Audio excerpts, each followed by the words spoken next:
Hello everyone, welcome back on your favourite channel Dew Light NEET. तो जैसे हम सबको पता है कि कल 6 मार्च को आपके ऑनलाइन एप्लीकेशन फॉर्म्स के रजिस्ट्रेशन स्टार्ट हो चुके हैं, जिसके बुलेटिन में मेंशन कई सारी इंपॉर्टेंट डिटेल्स हम आपके साथ ऑलरेडी शेयर कर चुके हैं। अब बात करते हैं एलिजिबिलिटी क्राइटेरिया और क्वालिफिकेशंस की एंड कोड्स की। ठीक है, सो सबसे इंपॉर्टेंट चीज़, अगर हम एलिजिबिलिटी क्राइटेरिया की बात करें कि कौन कौन से स्टूडेंट्स हैं ऐसे जो इस टेस्ट नीट यूजी 2023 के लिए एलिजिबल है, तो उसमें आप इस बात को तो प्लीज क्लियरली समझ लीजिए कि अपर एज लिमिट कोई नहीं है। ओके, लेकिन लोअर एज लिमिट की अगर हम बात करें तो मिनिमम एज आपकी एज पर December 31st 2023 17 ईयर्स होनी ही चाहिए, which means you should be born on or before 31st 12 2006। Before आपका जन्म इस तारीख या इससे पहले होना चाहिए, विच मीन्स कम से कम 17 साल की उम्र होनी चाहिए आपकी नीट यूजी 2023 देने के लिए।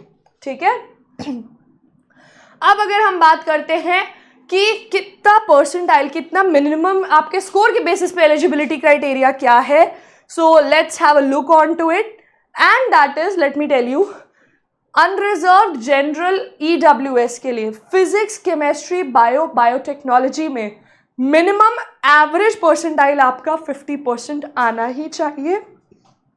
Secondly, SC ST OBC NCL category में आपका तीनों सब्जेक्ट्स फिजिक्स, केमिस्ट्री, बायोटेक्नोलॉजी का क्लब्ड एवरेज परसेंटाइल मिनिमम 40% होना ही चाहिए।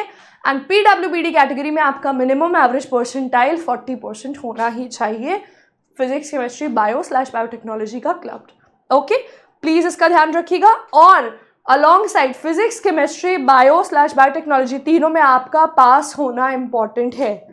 ओके, अब अगर हम बात करें एग्जामिनेशन कोड्स की, क्वालिफाइंग एग्जामिनेशन कोड्स जो कि बहुत इंपॉर्टेंट है।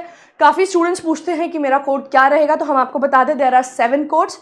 Code 1 is for the students जो इस साल 12th में अपीयर कर रहे हैं, who are going to give your board exams, intermediate exams in the year 2023, जिनका इस साल 12th का रिजल्ट आएगा, उन स्टूडेंट्स के लिए कोड 1 रहेगा।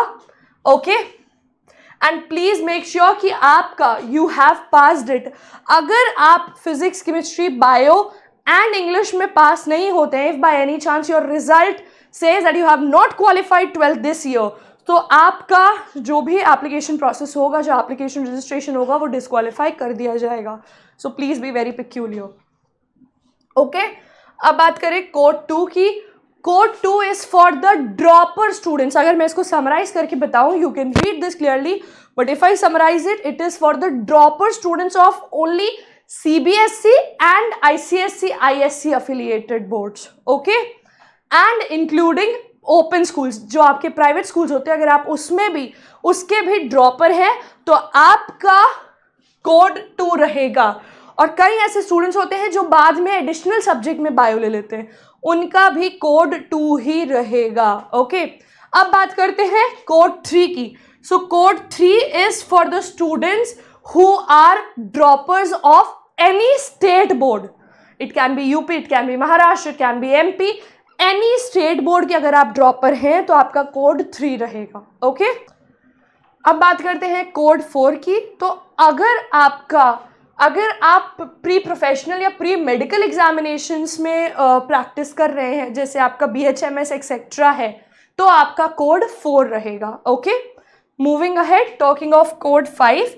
कोड 5, अगर आपका जो अगर आप first year of the 3 degree course that is BSc में है और आप फर्स्ट ईयर के स्टूडेंट हैं, तो आपका कोर्स कोड 5 रहेगा। ओके, मूविंग अहेड, कोड 6, ये देखिए, अगर आपने BSc एग्जामिनेशन पास कर लिया है फ्रॉम एनी यूनिवर्सिटी, तो आपका कोड 6 रहेगा। Okay, rest you can read here.